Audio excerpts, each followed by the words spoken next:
साथ हमें जुड़ने का अवसर प्राप्त हुआ है। मैं जब आया यहाँ पे मुझे एक वृक्ष भी लगाने का अवसर प्राप्त हुआ और गौ माता को गुड़ खिलाने का भी अवसर प्राप्त हुआ। भाइयों बहनों, आपने देखा होगा यहाँ पे जो अक्षय वट है 5000 वर्ष पुराना अक्षय वट है और मान्यता है वह सदैव सदाबहार रहता है। न जाने कितनी पीढ़ी दर पीढ़ी चली गई, उत्थान और पतन को इस वृक्ष ने देखा है, अक्षय वट ने देखा है और लगातार अक्षय वट हम सबको आशीर्वाद देकर के इस विरासत के बारे में सम्मान का भाव हम सबके मन में पैदा करती है, समृद्धि की एक नया उत्साह हम सबके मन में पैदा करती है। याद करिए कितनी समृद्ध विरासत हमारी है, कितनी समृद्ध विरासत है, इतिहास की भूमि है, भारत को भारत बनाने वाली भूमि है। शकुंतला पुत्र भरत कर्णाश्रम में ही जन्म लेकर के फिर हस्तिनापुर की विरासत को आगे बढ़ाने का कार्य भी करते हैं। ये वही भूमि है, मुझे इससे पहले अभी विदुर कुटी में जाकर के वृक्षारोपण करने का सौभाग्य प्राप्त हुआ था। वहां पर भी लोगों की एक ही मांग है, जैसे सुख तीर्थ में मां गंगा की धारा आ गई है, ऐसे विदुर कुटी को भी मां गंगा का आशीर्वाद प्राप्त हो। आज हम लोग उसका भी सर्वे करके आए हैं। पश्चिमी उत्तर प्रदेश की अर्थव्यवस्था का बहुत बड़ा आधार है और जो पोटेंशियल यहां पर है, यहां के नौजवानों में, यहां के किसानों में, यहां की बेटियों और यहां की बहनों में, यहां को समृद्ध बनाने के लिए जो योगदान किया जा रहा है वह अद्भुत है, अविस्मरणीय है और अतुल्य है, उसकी कोई तुलना नहीं की जा सकती। और भाइयों बहनों, इसीलिए आज 242 करोड़ रुपए की इन परियोजनाओं का शिलान्यास और आधारशिला जो हमारे माननीय जनप्रतिनिधियों ने, केंद्रीय मंत्री जी ने, माननीय यहां के हमारे मंत्री कपिल देव अग्रवाल जी ने, विधान परिषद सदस्य, अन्य हमारे जिला पंचायत के अध्यक्ष और अन्य सभी पदाधिकारियों ने, जनप्रतिनिधियों ने जो प्रस्ताव दिए, उन प्रस्तावों को आज यहां पर 77 परियोजनाओं के माध्यम से जमीनी धरातल पर उतारने का कार्य आगे बढ़ रहा है। भाइयों बहनों, प्रधानमंत्री मोदी जी के नेतृत्व में भारत आज विकास और विरासत की एक नई गाथा को बढ़ाता जा रहा है। पूरे भारत के अंदर आपने देखा होगा, एक और काशी में काशी विश्वनाथ धाम सावन के महीने में प्रतिदिन 3 से लेकर 5 लाख श्रद्धालु आज दर्शन करने के लिए आ रहा है। 3 से लेकर 5 लाख।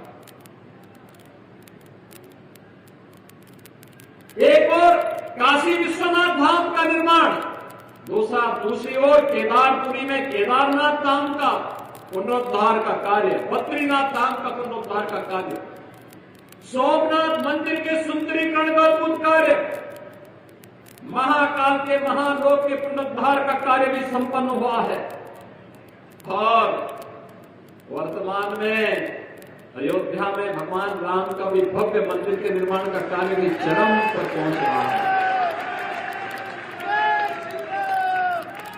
भाइयों बहनों, ये काम 2014 के पहले भी हो सकता था, लेकिन पहले की सरकारों में आपकी आस्था को सम्मान देने की फुर्सत नहीं थी। वे आस्था को सम्मान नहीं दे सकते थे, वे विरासत को सम्मान नहीं दे सकते थे। उन्होंने न विरासत को सम्मान दिया और न ही विकास को आगे बढ़ाया, न विकास की प्रक्रिया के साथ ही जोड़ने का कार्य किया और न विरासत को ही सम्मान दिया। परिणाम क्या था? पश्चिमी उत्तर प्रदेश में बेटियों की सुरक्षा पे ग्रहण लगने लग गया था, यहां से पलायन हो रहा था, अराजकता चरम पर थी, किसान परेशान था, नौजवान बेरोजगार था, बेटियां असुरक्षित थी और अब मैं कह सकता हूं, अब बेटी की सुरक्षा के साथ खिलवाड़ करने वाला अब धरती पर नहीं रसातल में जाएगा, उसके लिए धरती पर तो जगह नहीं मिलेगी।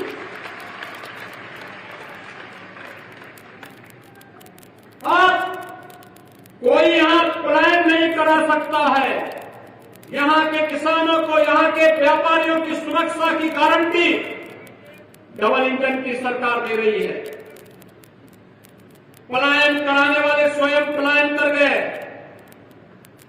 अब व्यापारी को, यहां के नागरिकों को कोई पलायन नहीं करा सकता। और यही तो डबल इंजन की सरकार है जो विकास भी कर रही है, विरासत का सम्मान भी कर रही है और गरीब कल्याणकारी योजनाओं के माध्यम से तेजी के साथ बिना भेदभाव के शासन की योजनाओं का लाभ हर तबके को उपलब्ध कराने का कार्य भी कर रही है, हर तबके के। और इसीलिए हमारी सरकार ने विरासत के सम्मान को आगे बढ़ाने के लिए निर्णय लिया है कि सुख तीर्थ विकास परिषद का गठन भी हम लोग करेंगे। फाइनल स्टेज पे बहुत जल्दी हम इस कार्यक्रम को आगे बढ़ाने वाले हैं। मैं यहां के अन्नदाता किसानों का अभिनंदन करूंगा, भाइयों बहनों, मैं अभिनंदन करूंगा। एक तरफ सुख तीर्थ विकास परिषद बनेगा, यहां के विकास को आधार बनाएगा, कनेक्टिविटी को बेहतर बनाएगा, नौजवानों को रोजगार की संभावनाओं को विकसित करेगा, हमारे पूज्य संतों की आस्था को सम्मान देगा। तो दूसरी ओर विकास के नए नए द्वार भी खोलेगा, नए नए द्वार उसके माध्यम से खुलते हुए दिखाई देंगे। और भाइयों बहनों, विकास के कार्यक्रम एक और आगे बढ़ेंगे। दूसरी तरफ इस क्षेत्र में अन्नदाता किसानों का मैं अभिनंदन करूंगा जिन्होंने वन डिस्ट्रिक्ट वन प्रोडक्ट में मुजफ्फरनगर की गुड़ की मिठास को दुनिया तक पहुंचाने का काम किया है। भाइयों बहनों, हमारे अन्नदाता किसानों की देन नहीं है। ये किसान जो पहले 17 के पहले पीड़ित रहता था, सुरक्षित नहीं था, क्योंकि बिजली आती नहीं थी, तो खेत में जो इंजन लगाया था पानी के लिए वह चोरी हो जाता था, रात्रि को खेत में रुकता था तो जान को खतरा था। और अब तो सरकार वहां पहुंच चुकी है, जब जितने भी सरकारी ट्यूबवेल है वहां से मिलने वाला किसानों का जो भी पानी होगा वह फ्री में होने की कार्रवाई अंतिम चरणों में चल रही है। बहुत शीघ्र उसको एक बड़े कार्यक्रम के माध्यम से किसानों को समर्पित करने जा रहे हैं। भाइयों बहनों, आपने देखा होगा विरासत का सम्मान क्या होता है। कांवड़ यात्रा में जाने वाले हमारे कांवड़ यात्री, अब कोई परेशान नहीं कर सकता है, अब कोई परेशान नहीं कर सकता है। क्या इससे पहले कांवड़ यात्री इस भाव के साथ चल पाते थे क्या? और क्या कोई सरकार पुष्प वर्षा करती थी क्या? क्योंकि उनको आपकी आस्था का नहीं, अपना वोट बैंक खिसकने का खतरा उनको लगता था। और मैं धन्यवाद दूंगा कि आप जातिवाद से ऊपर उठ करके, परिवारवाद से ऊपर उठ करके, जो लोग पहले डरते थे कि कांवड़ यात्रा को निकालने देंगे और पुष्प वर्षा करेंगे वोट बैंक खिसक जाएगा, आपने उनको सत्ता से ही खिसका दिया है और वहां पहुंचा दिया जहां वो द्वारा आने की नौबत ही नहीं रहेगी, उनको वहां पहुंचा दिया है। भाइयों बहनों, हमें अपने भारत पर गर्व की अनुभूति करनी चाहिए। हमारा भारत महान है। हमारी समृद्ध विरासत को आगे बढ़ाने के लिए आज विकास की आवश्यकता है। हर घर में समृद्धि आए, इसके लिए आवश्यक है उसके घर में खुशहाली लाने के लिए समृद्धि के मार्ग खोलने पड़ेंगे और इसके लिए विकास के कार्य हर स्तर पर होंगे। इसके लिए कोई कोताही नहीं बरतेंगे। विकास के लिए कोई पैसा आड़े नहीं आने पाएगा। पैसे की कोई कमी आज के दिन पर नहीं है। डबल इंजन की सरकार प्रधानमंत्री मोदी जी के नेतृत्व में, उनके मार्गदर्शन में सुरक्षा भी देगी, समृद्धि का मार्ग भी प्रशस्त करेगी। और सुरक्षा और समृद्धि के इस मार्ग को लेकर के आज 242 करोड़ रुपए की इन परियोजनाओं का शिलान्यास और लोकार्पण करने के लिए भी यह मंच आपके पास आया है। इसमें स्वास्थ्य की भी है, शिक्षा के लिए भी है, जल संसाधन की भी है, पर्यटन की भी योजनाएं हैं, विकास के सर्वांगीण विकास की आधारशिला जिन कार्यक्रमों के माध्यम से रखी जा सकती है वे सभी इसके साथ समाहित की गई है। और भाइयों बहनों, आज मैं इसीलिए आपके बीच आया हूं। आज जब मैं यहां पर आया हूं, मैं यहां पे जैसे आया मैंने अक्षय वट देखा, मन अभिभूत हो गया। एक आध्यात्मिक शांति, कितना सुकून मिलता है उस पेड़ के नीचे बैठने पर। अक्षय वट के नीचे जाने पे कितना आध्यात्मिक सुकून मिलता है। और आज यहां पे भगवान सुखदेव की ही प्रेरणा से उत्तर प्रदेश सरकार, डबल इंजन की सरकार, भारतीय जनता पार्टी की डबल इंजन की सरकार, भाइयों बहनों 30 करोड़ वृक्षारोपण के कार्यक्रम को आगे बढ़ा रही है। अभी मैं आधे घंटे पहले जानकारी ले रहा था कि कितने वृक्ष लगे हैं। भाइयों बहनों, प्रातः काल से अब तक 17 करोड़ से अधिक वृक्षारोपण का कार्यक्रम संपन्न हो चुका है और ये निरंतर चल रहा है। सायंकाल 5 बजते यह 30 करोड़ की सीमा रेखा को पार कर जाएगा। मैं आपसे भी आह्वान करूंगा, 100 वर्ष पुराना कोई भी वृक्ष हो, बरगद होगा, पीपल होगा, पाकड़ होगा, आम, जामुन, कोई अन्य छायादार वृक्ष होगा, उसको काटने मत कीजिए। उसको विरासत वृक्ष के रूप में मान्यता देकर के चबूतरा बनाइए, अच्छे ढंग से लोग वहां बैठे, गोष्ठी करें और विरासत वृक्ष के रूप में उसे सम्मान दीजिए। ये पेड़, ये वृक्ष केवल वृक्ष नहीं है भाइयों बहनों, ये विरासत भी है, ये ऑक्सीजन भी देता है और जल संरक्षण का काम भी करता है। ये दोनों कार्य करता है। दुनिया तबाह है ग्लोबल वार्मिंग से, आप देख रहे होंगे कहीं पे सूखा है, कहीं बाढ़ आई हुई है। यही तो है प्रकृति का संतुलन। जब संतुलन बिगड़ेगा यही स्थिति पैदा होगी।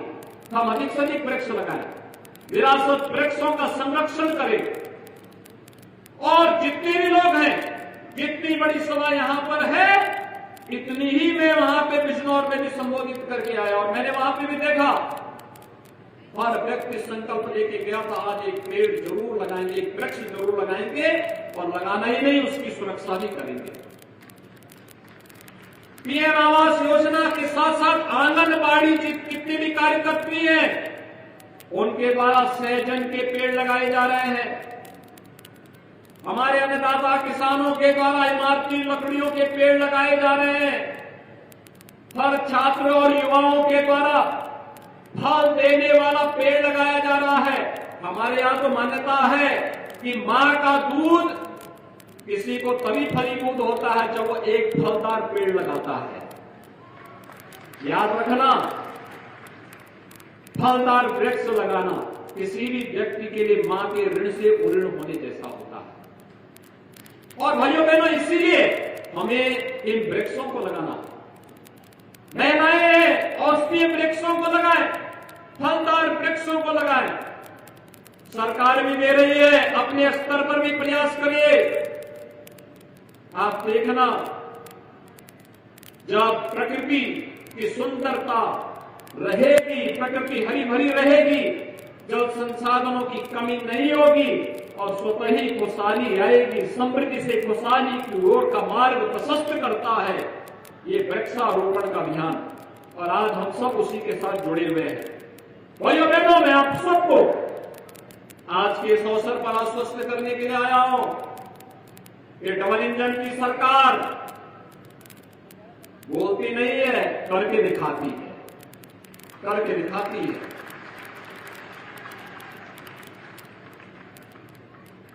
मैं धन्यवाद देता हूं मुजफ्फरनगर वासियों को कि उन्होंने ट्रिपल इंजन के रूप में पालिका में हमारे भारतीय जनता पार्टी के अध्यक्ष को चुनाव जिता करके भेजा। मैं उन सबका आभारी हूं जो लोग लगातार डबल इंजन सरकार को अपना आशीर्वाद दे रहे हैं। यह आशीर्वाद केवल सरकार के लिए नहीं, सुरक्षा और समृद्धि को पुष्ट करने के लिए, उसको मजबूती प्रदान करने के लिए।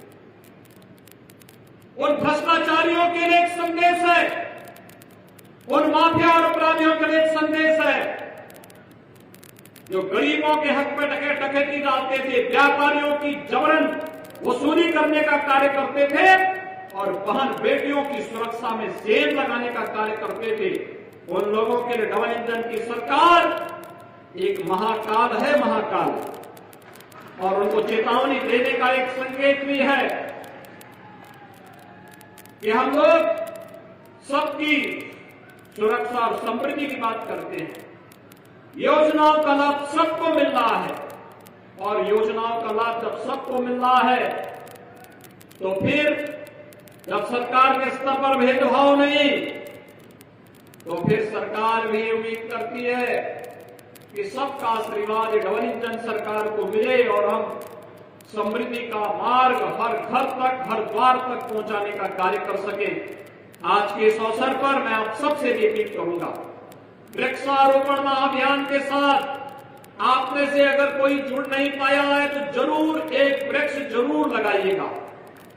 मुझे आज बरगद का पेड़ लगाने का भी अवसर प्राप्त हुआ है और पीपल का वृक्ष भी लगाने का अवसर प्राप्त हुआ है।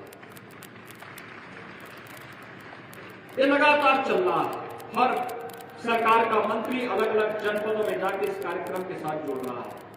भाइयों बहनों, आज के इस अवसर पर मैं एक बार फिर से मां गंगा की पवित्र धारा सुख तीर्थ को स्पर्श करते हुए आज आगे बढ़ी है। मैं इस अवसर पर मुजफ्फरनगर वासियों का, सुख तीर्थ में निवास करने वाले सभी श्रद्धालुओं का, पूज्य संतों का एक बार फिर से हृदय से अभिनंदन करता हूं, बधाई देता हूं और विश्वास व्यक्त करता हूं कि हम सब मिलकर के उत्तर प्रदेश को देश के अग्रणी अर्थव्यवस्था के रूप में स्थापित करके, उत्तर प्रदेश को देश के हृदय स्थल के रूप में आगे बढ़ा करके भारत में प्रधानमंत्री मोदी जी के नेतृत्व में भारत को दुनिया की सबसे बड़ी महाशक्ति के रूप में स्थापित करने में अपना योगदान देंगे।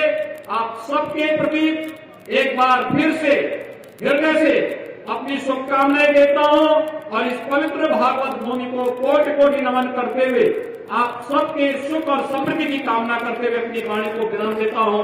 धन्यवाद। जय हिंद।